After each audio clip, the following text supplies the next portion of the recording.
కొరింథీయులకు రాసిన మొదటి పత్రిక 5వ అధ్యాయం 7వ వచనం.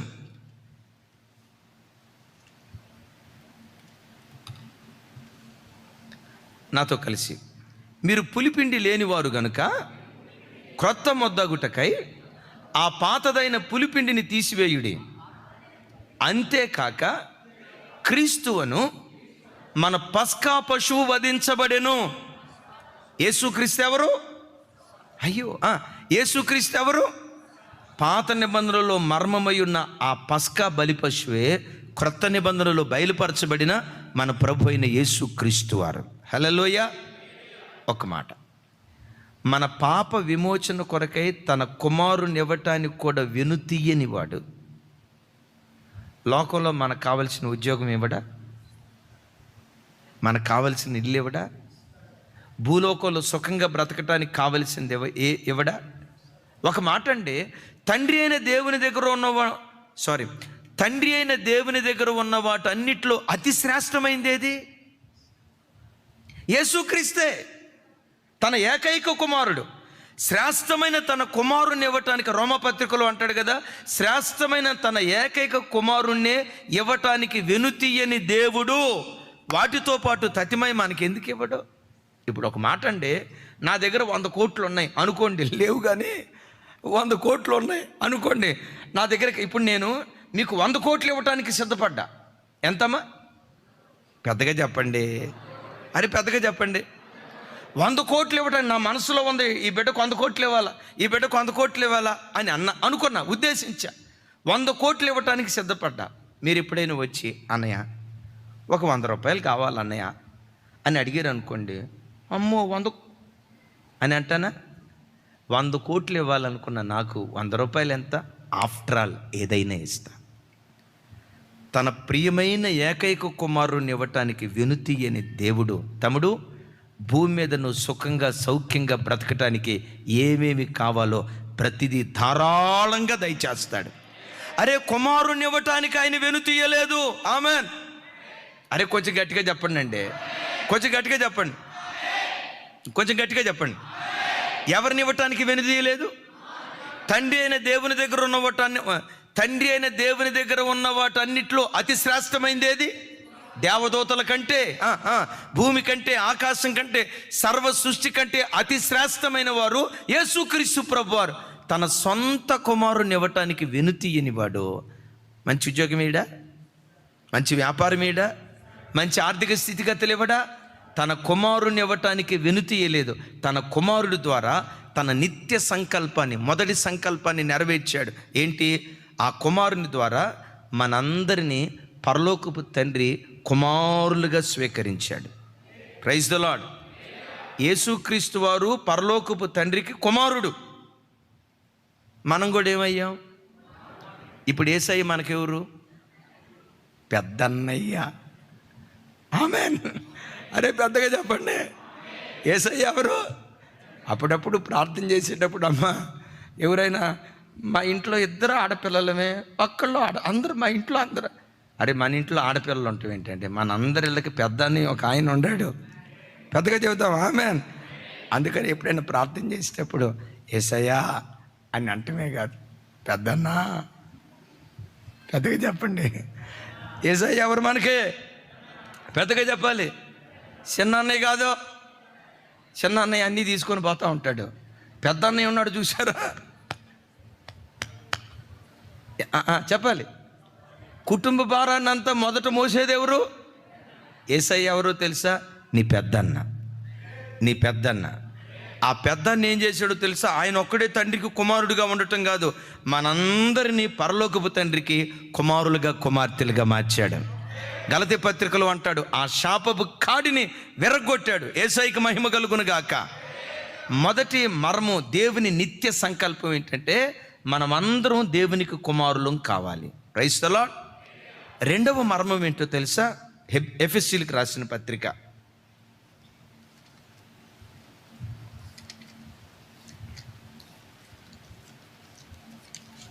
ఎఫెసీయులకు రాసిన పత్రిక 3వ అధ్యాయం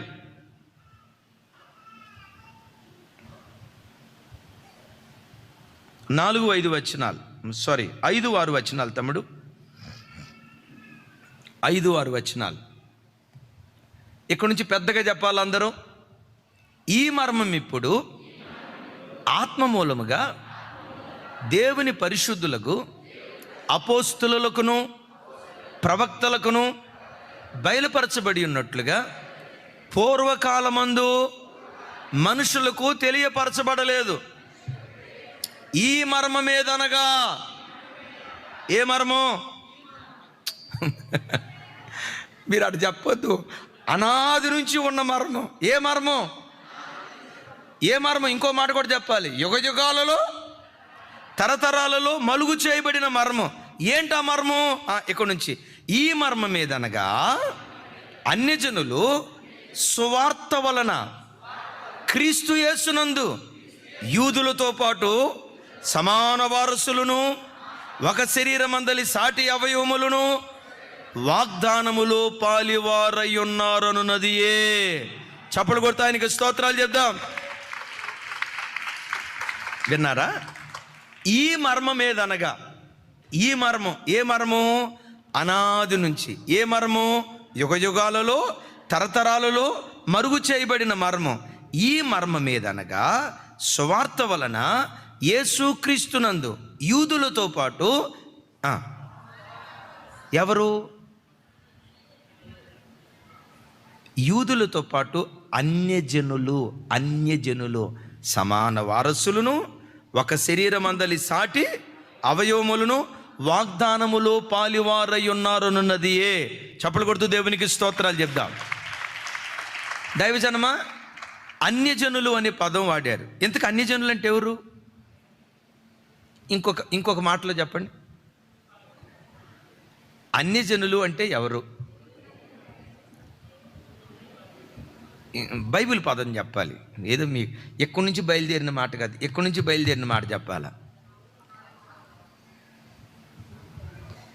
కిషోర్ గారు ఏదో పెద్దగా చెప్పండి. అది థ్యాంక్ యూ కిషోర్ గారికి అందరు చప్పట్లు కొట్టండి గట్టిగా. Thank you. అన్యజనులు ఎవరై అంటే ఇశ్రాయేలీలు కాని ప్రతివారు, యూదులు కాని ప్రతివారు అన్యజనులు. ఇప్పుడు గమనించండి, కొంతమంది అనే మాట ఏంటంటే పాత నిబంధన అంతట్లో ఆ దేవుడు మనల్ని అన్యజనులుగా చేశాడు. మరి అలాంటి దేవుని మనం ఎందుకు నమ్ముకుంటాం? యూదులు మాత్రమే నా ప్రజలు అన్నాడు, ఇశ్రాయేలు మాత్రమే నా ప్రజలు అన్నాడు. మరి దేవుడు పక్షపాతం చూపించలేదా అని అంటే పక్షపాతం చూపించలా. ఇప్పుడు ఎగ్జామ్ రాశారు. ఒకడికి 100 మార్కులు వచ్చినాయి, ఇంకొకరికి 75 మార్కులు వచ్చినాయి, ఇంకొకరికి 30 మార్కులు వచ్చినాయి, ఇంకొకరికి కోడిగుడ్డు వచ్చింది. మార్కులు వేసినప్పుడు పక్షపాతం చూపించాడు అందామా, తీర్పు అందామా? ఇశ్రాయేలీలను తన జనులుగా దేవుడు అంగీకరించడానికి కారణం ఏంటంటే, ఒకప్పుడు అన్యజనుడుగా ఉన్న అబ్రహాము, విన్నారు ఈ మాట? ఒకప్పుడు అన్యజనుడిగా ఉన్న అబ్రహాముకు దేవుడు ప్రత్యక్షమై, అబ్రహమా, నీవు ఆరాధించేవి నిజమైనవి కాదు, నేను నిత్య దేవుణ్ణి, నేను అనాది నుంచి ఉన్న దేవుణ్ణి, తూర్పు నుండి పడమటి వరకు నువ్వు వెతికితే నేను తప్ప వేరొక దేవుడు నీకు లేడు, నేనే దేవుణ్ణి, నేను సర్వశక్తి కలిగిన దేవుణ్ణని దేవుడు తనను బయలుపరుచుకుంటే ఉన్న పాటున అన్నిటినీ విడిచిపెట్టి, ఏం విడిచిపెట్టి? తను పుట్టిన గడ్డను విడిచిపెట్టి, దేశాన్ని విడిచిపెట్టి, జన్మభూమిని విడిచిపెట్టి, అన్నదమ్ములను విడిచిపెట్టి, అక్కజల్లను విడిచిపెట్టి, దేవుడన్న ఒక్క కారణాన సమస్తాన్ని విడిచిపెట్టి కనానుకు వచ్చాడండి. నమ్మకంగా దేవుని వెంబడించాడండి. తాను చనిపోతూ నానా ఇస్సాకో, దేవుడైన యెహోవా ఈ నిజ దేవుడు, ఆయన తప్ప వేరొక దేవుడు లేడు, తరతరాలు ఆయన్నే మనం ఆరాధించాలి. ఇస్సాకు చెప్పాడు, తన ఇంటి వారికి నీతి న్యాయాలు కలిగి నడుచుకునేటట్లుగా వాళ్లకు నేర్పాడు. ఇస్సాకు చనిపోతూ ఎవరికి నేర్పాడు? ఇస్సాకు 2 కొడుకులు, యాకోబు పెద్దోడు నేర్చుకోవాలా, అందుకని వాడు అన్యుడిగా ఎంచబడ్డాడు. విన్నారా? ఎందుకు ఆయనకి 35 మార్కులు వచ్చినాయి, ఇంకొక ఆయనకి 100 మార్కులు ఎందుకు వచ్చినాయి? పక్షపాతమా? నిజదేవుడి దగ్గరికి రాకుండా ఏశావు దేవునికి దూరం అయిపోయాడు. యాకోబు మాత్రం మా తాత ఆరాధించిన దేవుడే నిజదేవుడు, మా తండ్రి ఆరాధించిన దేవుడే నిజదేవుడు, ఆయన తప్ప వేరొక దేవుడు లేడని యాకోబు నిజదేవుడిని పట్టుకున్నాడు. నిజదేవుడిని పట్టుకున్న వ్యక్తిని పట్టుకుని అన్నాడు, ఇక మీదట నీ పేరు యాకోబు కాదు, ఇశ్రాయేలు అనబడును. ఇశ్రాయేలుకు 12 మంది కొడుకులు పుట్టారు. ఆ 12 మంది దేవుడని యెహోవాను ఆరాధించారు. లోకంలో ప్రజలందరూ ఎలా ఉన్నా దైవజనమా అనాది నుండి ఒక యోధా జనాంగమే నిత్య దేవుని విడిచిపెట్టకుండా ఆయన వెంబడిస్తూ వచ్చారు. తతిమ ప్రజలంతా మానవ భాషలో చెప్పాలంటే తాగుబోతోను పట్టుకొని దేవుడు అన్నారు, తిరుగుబోతోను పట్టుకొని దేవుడు అన్నారు, 10 మంది భార్యలు ఉన్నవాడిని పట్టుకొని దేవుడు అన్నారు, 1000 మంది ఉన్నవాడిని అద్భుతం అండి, గొప్పడు కాబట్టే అని 1000 మంది ఉన్నవాడిని పట్టుకొని దేవుడు అన్నారు. కానీ యోధా జనాంగం వచ్చరికి ఏంటో తెలుసా, పరిశుద్ధ దేవుణ్ణి పట్టుకొని మాత్రమే దేవుడు అన్నారు. అందుకని దైవజనమా ఆకాశం క్రింద భూమికి పైన బ్రతుకుతున్న సమస్త జాతులలో ద సుప్రీం జాతి, అరే పెద్దగా చెప్పండి, పెద్దగా చెప్పాలి, ఏ జాతి? మేధస్సు. ఇప్పటికీ జనాలకు అర్థం కాల. చేతిలో ఉన్న పేజర్ను పేల్చారంట, ఎట్లా పేల్చారో ఎవడికి అర్థం కాల. వాకీ టాకీలు, రే మిలిటెంట్ ఎక్కడున్నావు, అక్కడ బాంబు పెట్టడానికి ప్రయత్నం చేస్తానా అనే లోపే ఈడు బాంబు పేలిపోయింది. Hello hello hello hello hello అనేవాళ్ళపు వాడు వాకీ టాకీ పేలిపోయింది. అరే ఈ పేజర్లను ఎట్లా పేల్చారు ఎవడికి అర్థం కాలేదండి ఈ రోజుకి. వాకీ టాకీలను ఎట్లా పేల్చారు? శాటిలైట్ ద్వారా పేల్చారా? ఏమో. బ్యాటరీలు ఏమైనా పెట్టారా? ఏమో.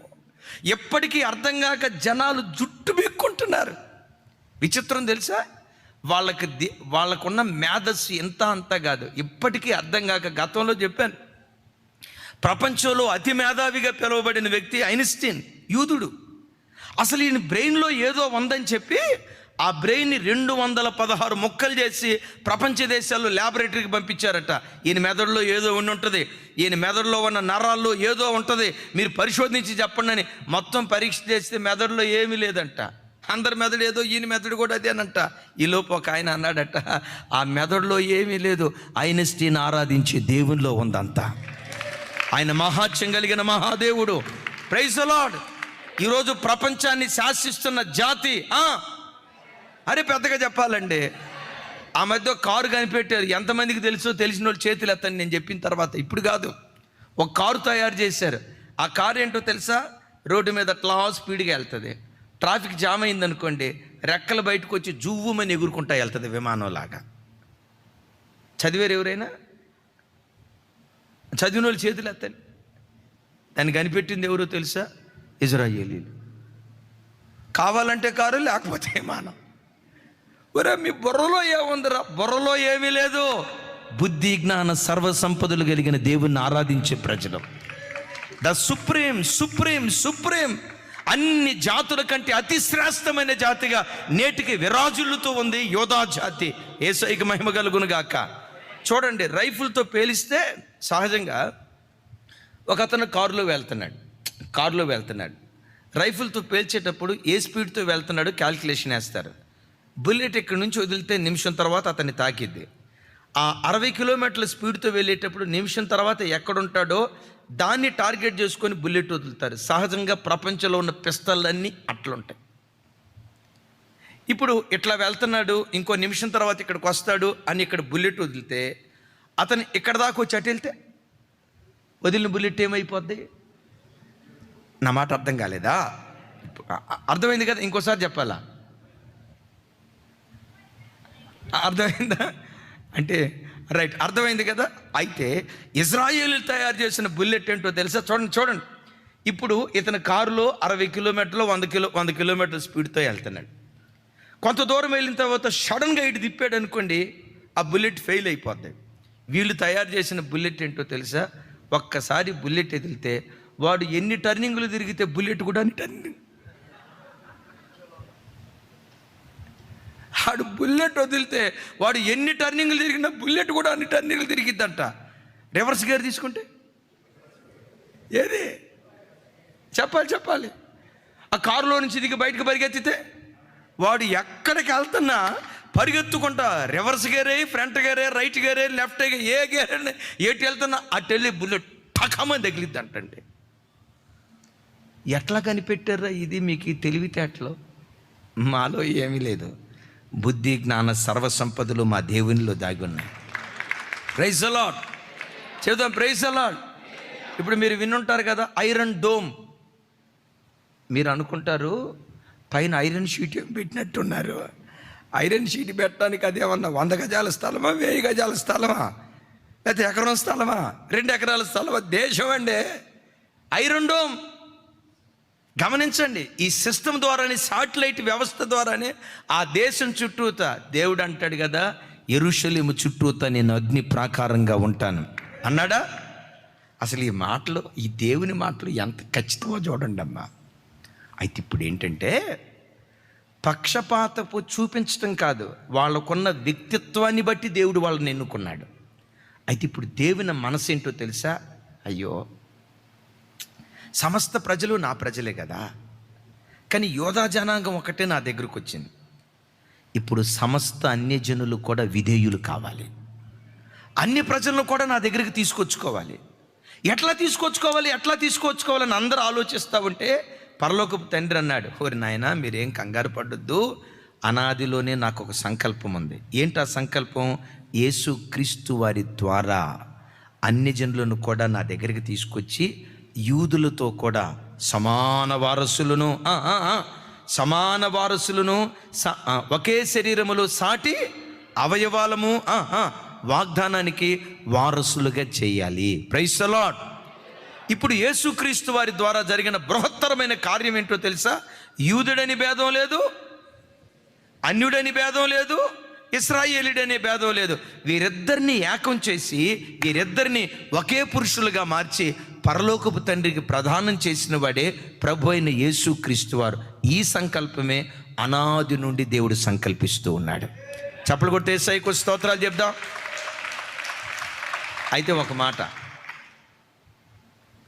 ఒక మాట, అన్యజనులు కూడా ఈ దేవుని దగ్గరకు వస్తారని పాత నిబంధనలు ఎక్కడైనా రాసిందా? ఎక్కడుంది?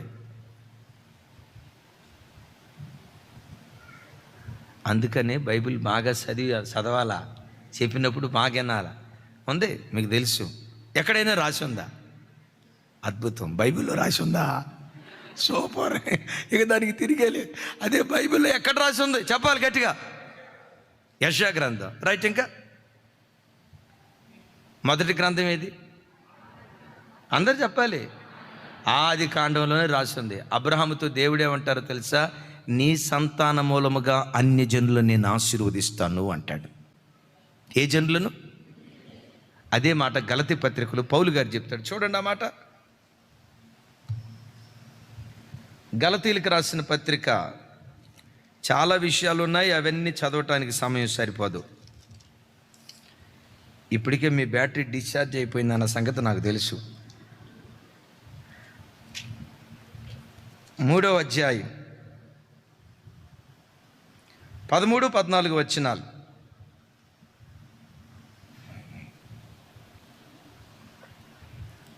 నాతో కలిసి.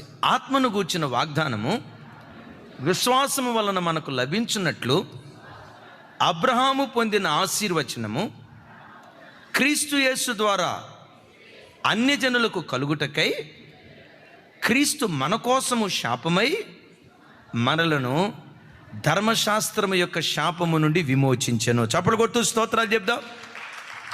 ఇక అవన్నీ చదవటానికి వల్లబడదు. 13వ వచనం మరోసారి, రైట్, ఒకసారి చూడండి నా వైపు చూసి. అబ్రహాము పొందిన ఆశీర్వచనము. ఏంటి అబ్రహాం పొందిన ఆశీర్వచనం? 7 రకాలైన ఆశీర్వాదం అక్కడ పొందుకున్నాడు. వాటిలో ఒక ఆశీర్వాదం ఏంటంటే, నీ సంతాన మూలముగా అన్యజనులను నేను, చెప్పాలి, నీ సంతాన మూలముగా అన్యజనులను నేను ఆశీర్వదిస్తాను అన్నాడు. అన్యజనులైన మనం అబ్రహాము సంతాన మూలంగా ఆశీర్వదించబడ్డాం.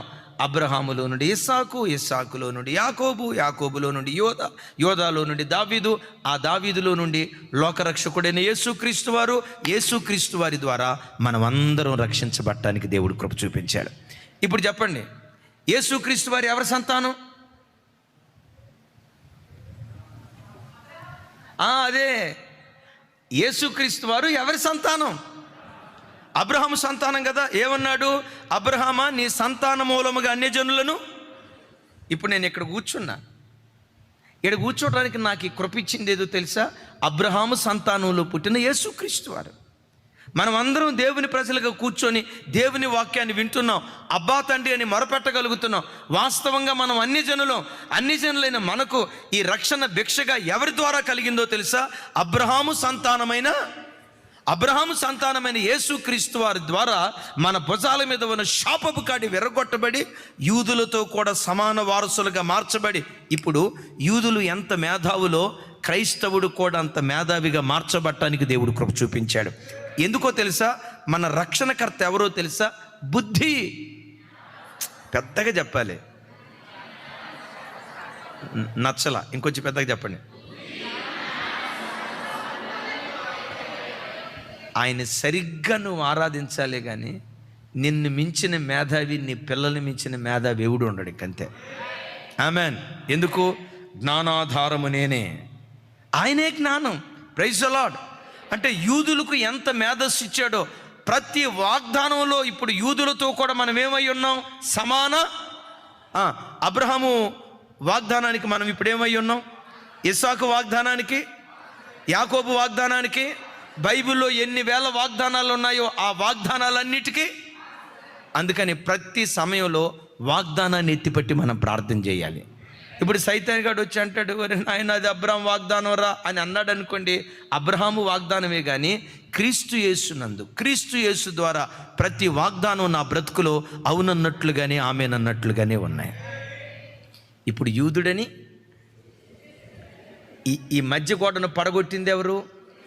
ఈ మధ్య గోడను పడగొట్టాలనే అనాది నుండి దేవుడు సంకల్పించాడు. చప్పలు కొడుతూ స్తోత్రాలు చెప్పు. ఇక్కడ బాగా వినండి అమ్మ, కొంచెం మనసు పెట్టి వినండి. దీన్ని కట్ చేసి నేను చెప్పాను అనుకోండి, మరలా అది ఎక్కడుంది ఇది ఎక్కడుంది ఇబ్బంది అయిపోద్ది. అందుకని నన్ను భరించండి. ఒకవేళ మీకు ఇసుకొచ్చినా నన్ను భరించండి. దేవుడు ఆ ఓర్పు మీకు ఇచ్చును గాక. ఆమెన్. ఇప్పుడు వీళ్ళు అన్యులు, వీళ్ళు యూదులు, వీళ్ళ మధ్యలో ఏముంది? అడ్డుగోడ. యేసుక్రీస్తు వారు ఈ అడ్డుగోడని ఏం చేశాడు? పడగొట్టేశాడు. పడగొట్టి ఏం చేశాడు వీళ్ళని? దైవజనమా, ప్రపంచ దేశాల్లో ప్రతి చోట అడ్డుగోడలు ఉన్నాయి.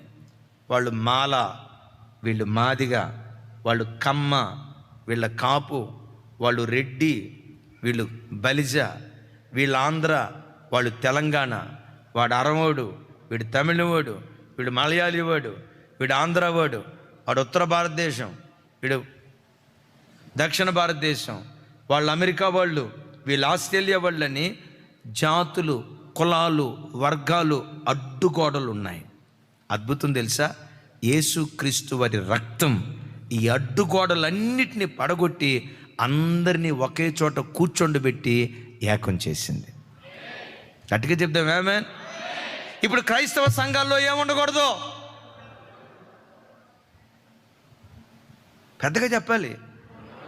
కులతత్వం ఉండకూడదు, ప్రాంతీయ తత్వం ఉండకూడదు, జాతి తత్వం ఉండకూడదు, ప్రాంతీయ తత్వం ఉండకూడదు, వర్ణ కుల గమనించండి, ఈ విభేదాలు ప్రజల మధ్యలో ఉండకూడదు.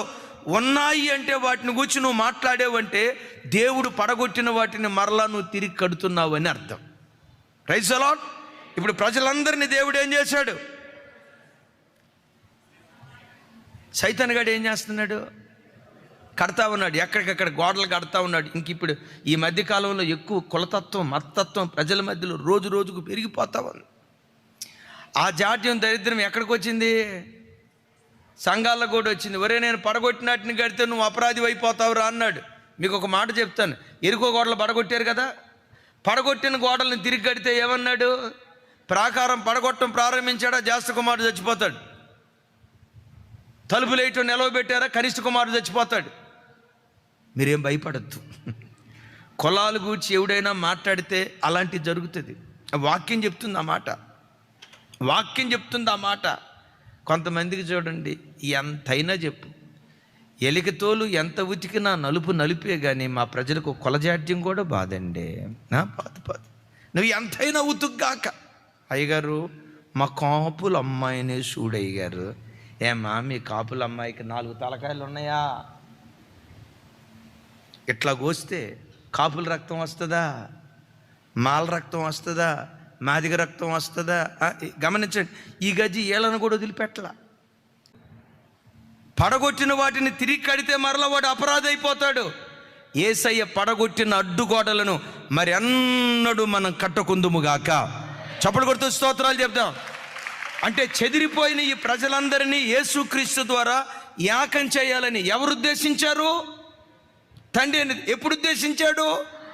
అనాది నుంచి దేవుడు ఉద్దేశిస్తున్న ఉద్దేశాన్ని యేసుక్రీస్తు ద్వారా దేవుడు నెరవేరిస్తే మరలా నువ్వు ఈ కులపు గోడలు కట్టాలని ప్రయత్నం చేసావనుకో, నువ్వెవరివో తెలుసా? దేవుని అనాది సంకల్పాన్ని పాడు చేసే భ్రష్ట వ్యక్తిగా నువ్వు మిగిలిపోతావు. అలాంటిది మన ద్వారా జరగకుండును గాక. కొడదాం గట్టిగా చప్పట్లో. ఆఖరి విషయం ఏంటంటే, ఇది నిన్న మొన్న కొత్తగా తండ్రి అని దేవుడు ఉద్దేశించింది కాదు. యుగ యుగములలో, తరతరములలో దేవుని మనసులో ఉన్న ఉద్దేశం. నెంబర్ 1, సమస్త ప్రజలను యేసుక్రీస్తు వారి ద్వారా కుమారులుగా స్వీకరించాలి. ఎలా? వారి పాపానికి శాపానికి విమోచన కలుగు చేసి కుమారులుగా స్వీకరించాలి. రెండవది, యూదులతో కూడా సమాన వారసులు, వాగ్దానంలో పాలివారిగా ప్రజలందరినీ కలపాలి. ఇది నిత్య దేవుని సంకల్పం. ఆఖరి మాట ఏంటంటే, అపోస్తులుడైన పౌలు గారు తిమోతికి రాస్తాడు ఉత్తరం. చూడండి ఆ మాట. రైట్, దానికి ముందు తిమోతికి రాసిన 2వ పత్రిక 1వ అధ్యాయం 9వ వచనం 10వ వచనం. 9వ వచనం 10వ వచనం నాతో కలిసి చెప్పండి. మన క్రియలను బట్టి కాక తన స్వకీయ సంకల్పమును బట్టి అనాది కాలముననే క్రీస్తు యేసునందు మనకు అనుగ్రహింపబడినదియు, క్రీస్తు యేసును మన రక్షకుని ప్రత్యక్షత వలన బయలుపరచబడినదియునైనా తన కృపను బట్టి మనలను రక్షించి పరిశుద్ధమైన పిలుపుతో ఆయన మనలను పిలిచెను. ఆ క్రీస్తు యేసు మరణమును నిరర్ధకం చేసి జీవమును అక్షయతను సువార్త వలన వెలుగులోనికి తెచ్చెను. ఏంటి మర్మం? ఇక వివరిస్తే చాలా టైం పట్టింది. ఏంటి మర్మం? అనాది నుంచి దేవుని మనసులో ఉన్న మర్మం ఏంటంటే, మరణం నిరర్ధకమైపోవాలి యేసుక్రీస్తు వారి ద్వారా. మరి ఏది వెలుగులోకి తీసుకురాబడాలి?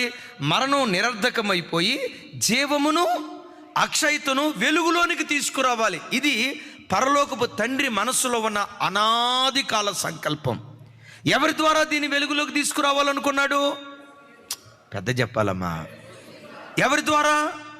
ఎవరి ద్వారా దేన్ని నిరర్ధకం చేయాలనుకున్నాడు? మరణమును నిరర్ధకం చేయాలనుకున్నాడు.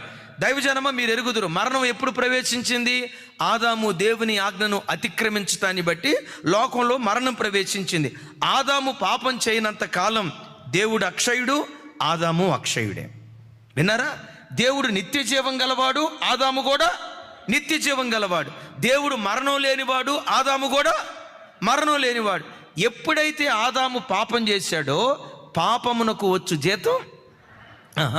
కష్టపడి మనిషి పాపం చేసి పనికి మళ్ళీ పనులు చేసి కష్టపడి మనోడు చెమట వచ్చాడు కదా. దేనికి? పాపం చేయటానికి చెమట వచ్చాడు కదా. ఈ పాపానికి వచ్చిన జీతం ఏంటి? అది ఆదాము పొందుకున్న జీతం. విన్నారు కదా? ఈ ఆదాము తల మీద ఉన్న మరణం ప్రజలందరినీ ఏలుబడి చేస్తూ ఉంటే, మరణాన్ని నిరర్ధకం చేయటానికి యేసుక్రీస్తు వారు 2000 సంవత్సరాల క్రితం కలువరి శిలువ మీద మరణాన్ని మింగివేసి మరణము మరెన్నడూ ఉండకుండా మరణాన్ని నిరర్ధకం చేశాడు. మరణాన్ని నిరర్ధకం చేసి ఏం చేశాడు? జీవమును, పెద్దగా చెప్పాలి, కొంచెం పెద్దగా, జీవమును అక్షయతను వెలుగులోనికి తీసుకొచ్చాడట. ఏం తీసుకొచ్చాడు? ఎవరైతే పరిశుద్ధంగా బ్రతుకుతారో, ఎవరైతే నిర్దోషంగా బ్రతుకుతారో, యేసుక్రీస్తు వారి రక్తముతో కడగబడి పరిశుద్ధంగా నిర్దోషంగా ఎవరెవరైతే బ్రతుకుతారో వారందరికీ నిత్య జీవాన్ని సిద్ధపరిచాడు. ఏ జీవం? ఈ జీవం ఎంతకాలం ఉండే జీవం? 70 సరే, 100 బతుకొద్దని దేవుడు. సరే, ఈ జీవం ఎంతకాలం ఉండే జీవం? 70-80 బైబిల్లో రాయలా. ఓ మనుషుడా, నీ జీవం ఏ పాటిది? ఇంతలో కనపడి అంతలో మాయమైపోయి ఆవిరి లాంటిది ఈ జీవం. ఈ జీవం ఒకవేళ దేవుడు ఆయుష్ ఇస్తే 70, 80, 90, ఆ తర్వాత చచ్చిపోయిన తర్వాత దీపం పెడతారు తలకాయ అక్కడ కొంతమంది. ఆ దీపం అది ఆరిపోద్దా ఉంటుందా? ఆ దీపం ఆరిపోద్ది, ఈ మనిషి దీపం కూడా ఆరిపోద్ది. ఈ జీవం కొంతకాలం, కానీ యేసుక్రీస్తునందు విశ్వాసం ఉంచి పరిశుద్ధంగా బ్రతికి, నీతిగా బ్రతికి, యథార్థంగా బ్రతికిన వాళ్ళకి ఈ జీవం కాదు, వాస్తవమైన నిత్య జీవాన్ని ఇస్తాడు. నిత్య జీవాన్ని ఇస్తాడు. ఆ నిత్య జీవం ఎలాంటిదో తెలుసా అంటాడు పౌలు గారు కొరింథీయులకు రాసిన మొదటి పత్రిక 15వ అధ్యాయం 51వ వచనం.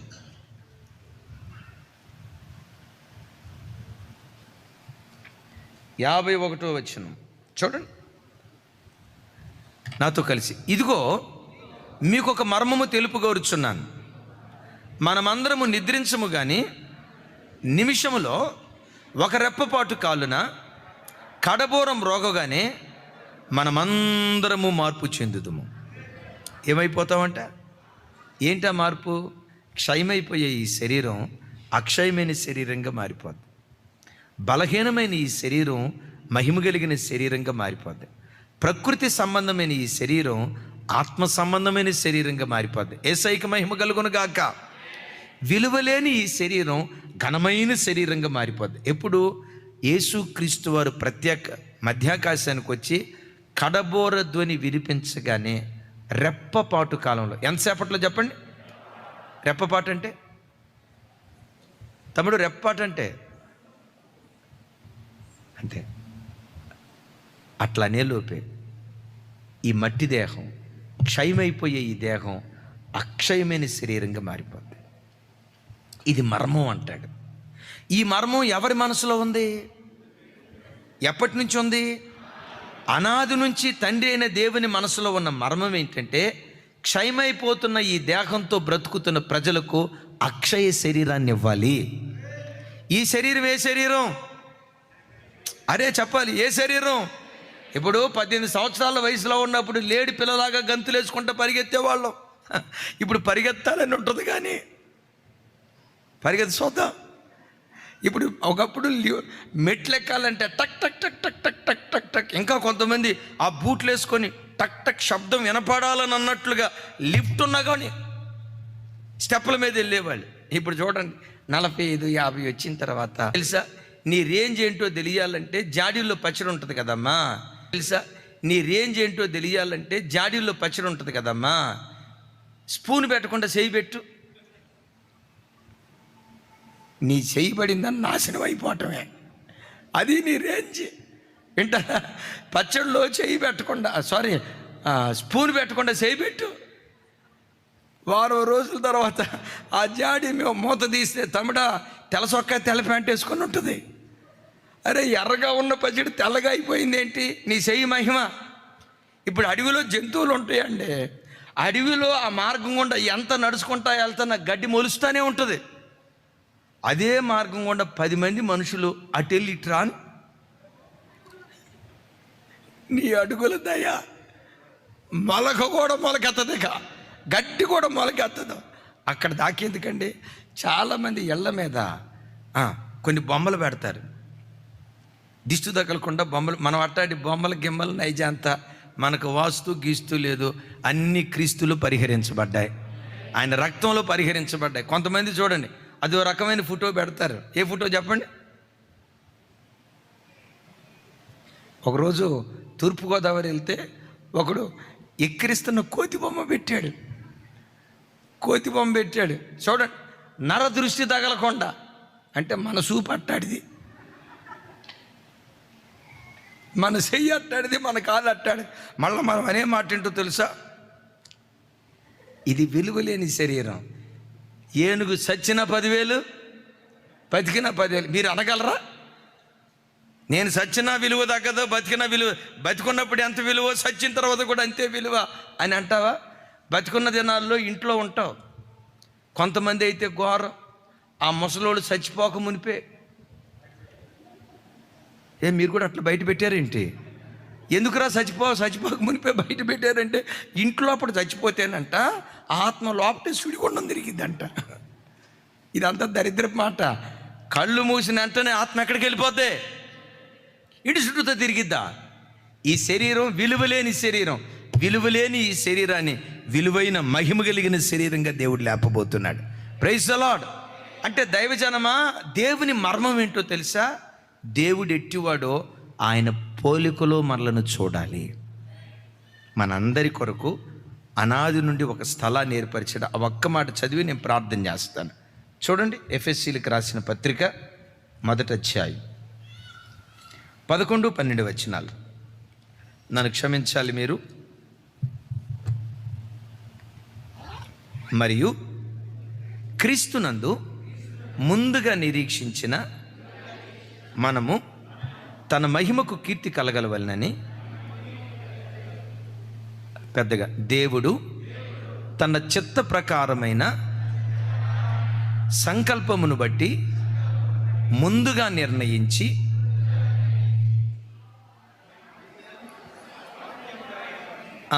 రైట్ ఆయన యందు స్వాస్థ్యము ఏర్పరిచెను.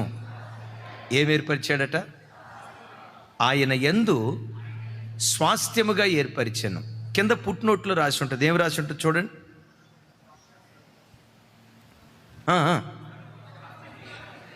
మనకు ఒక స్వాస్థ్యమును ఏర్పరిచెను. ఏంటా స్వాస్థ్యం? మనకు ఒక స్వాస్థ్యము ఏర్పరిచాను. స్వాస్థ్యం అని దేన్ని అంటామంటే, ఇల్లు మా స్వాస్థ్యం అంటాం అమ్మా కదా. స్థలం మన స్వాస్థ్యం. మనకు తండ్రి అని దేవుడు సిద్ధపరిచిన స్వాస్థ్యం ఏదో తెలుసా? పరలోకపు స్వాస్థ్యాన్ని ముందుగా దేవుడు సిద్ధపరిచాడు. అంటే దేవుని నిత్య సంకల్పం, అనాది సంకల్పంలో ఉందేంటో తెలుసా? ఇక్కడ కూర్చున్న మనం అందరం పరలోకంలో దేవుని దగ్గర కూర్చోవాలి. సరే, ఆ పరలోకాన్ని దేవుడు ఎట్లా నిర్ణయించాడు? మన మధ్య ఒక ఆయన అన్నాడు, మా ప్రాంతంలో అన్నీ సిమెంట్ రోడ్లేనండి, మా ఊరంటే ఏమనుకున్నావు అన్నాడు ఒక ఆయన. ఇంకొక ఆయన ఏమన్నాడు తెలుసా? అరే మీ ఊర్లో అన్నీ సిమెంట్ రోడ్లేనేమో, మా ఊర్లోనైతే ఆగమ్మా. ఒక ఆయన అన్నాడు, మీ ఊర్లో సిమెంట్ రోడ్లేమో, మా ఊర్లోనైతే అన్ని తారు రోడ్లు అండి. తారు రోడ్డు మంచిదా, సిమెంట్ రోడ్డు మంచిదా? తారు రోడ్డు కొంచెం బాగుంటుంది కదా, బండి స్మూత్గా వెళ్ళిపోద్ది. తారు రోడ్డు మంచిదంటే ఇప్పుడు మనం ఏమన్నాలో తెలుసా? ఒరే పిచ్చోళ్ళారా, మీది సిమెంట్ రోడ్డు ఏమో మీ స్వాస్థ్యానికి, మీ స్వాస్థ్యానికి తారు రోడ్డు ఏమో, మా స్వాస్థ్యాన్ని ఏకంగా బంగారంతో దేవుడు వేశాడు, బంగారంతో వేశాడు. నాకు అప్పుడప్పుడు డౌట్ వస్తుంది, రోడ్లు ఖరీదుగా ఉంటాయా, ఇల్లు ఖరీదుగా ఉంటాయా? రోడ్లు ఖరీదుగా ఉంటాయా, ఇల్లు ఖరీదుగా ఉంటాయా? రోడ్లు రిచ్గా ఉంటాయా, ఇల్లు రిచ్గా ఉంటాయా? నేనంట రోడ్డే ఎంత రిచ్గా ఉంటే, పరలోకపు రోడ్డే బంగారంతో ఉంటే, మన కొరకు దేవుడు నిర్మించే మన నివాస స్థలం, నిత్య స్వాస్థ్యంగా ఇవ్వబోయే పరలోకపు గృహం ఇంకెంత రమ్యంగా ఉంటుందో కదా. అందుకని అదే చెప్పే కదా, అది గనక నీకు తెలిస్తే, క్రీస్తు యేసునందు తండ్రి అయిన దేవుడు మన కొరకు ఏమి ఏర్పరిచాడో అది గనక నీకు తెలిస్తే, మరణాన్ని కూడా ముద్దాడతాం. Praise the lord. ఇప్పుడు నేనంట, పరలోకంలో మన కొరకు బంగారు వీధులే సిద్ధపడి రోడ్లే బంగారంతో ఉంచాడంటే, మరి ఈ లోకంలో బ్రతికేటప్పుడు అనాదిగా ఉన్న ఈ దేవుడు మనల్ని అనాథలుగా విడిచిపెడతాడా? చెప్పాలి. రోడ్లే బంగారంతో ఉంచాడంటే, అందుకని అంటాడు కదా, భూమి మీద సుఖంగా బ్రతకటానికి సమస్తము ధారాళంగా మనకు అనుగ్రహించే దేవుడు. ఆ దేవునికి చప్పట్లు కొడుతూ స్తోత్రాలు చెప్దాం. ఒకసారి చెప్పిన మాటలన్నీ గుర్తుకు తెస్తాను. ఒక్క నిమిషం. ఈ దేవుడు ఎప్పటి నుంచి ఉన్నవాడు? ఈ దేవుడు ఏ దేవుడు?